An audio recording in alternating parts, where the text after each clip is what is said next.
గీత కార్మికులకి మద్యం దుకాణాల రిజర్వేషన్ కేటాయించడం అన్నటువంటిది చాలా కీలకం. చంద్రబాబు గారు తీసుకున్నటువంటి అతిపెద్దదైనటువంటి నిర్ణయం.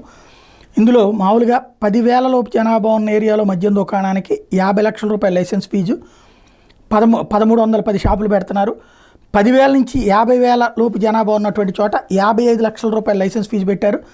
1,032 దుకాణాలు పెడుతున్నారు. 50,000 ఒకటి నుంచి 5 లక్షల వరకు జనాభా ఉన్నటువంటి చోట్ల 65 మద్యం దుకాణాలు పెడుతున్నారు.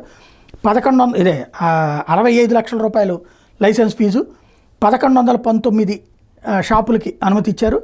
5 లక్షల పైన జనాభా ఉన్నటువంటి చోట్ల 275 షాపులు పెట్టబోతున్నారు. 85 లక్షల రూపాయలు లైసెన్స్ ఫీజు పెట్టారు.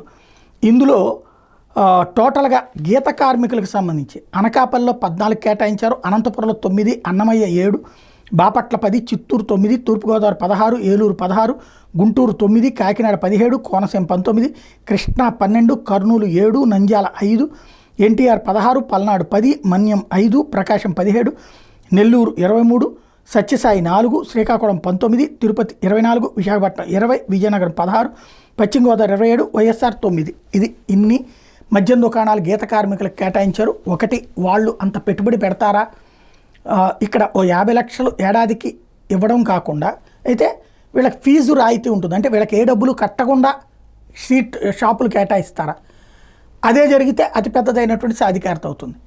అయితే అప్పుడు వాళ్ళు పెట్టుబడి పెట్టకుండా ఇచ్చేటటువంటి కాన్సెప్ట్ అవుతుందా? ఎలా చేస్తారు ఇది అసలు అన్నది చూడాలి.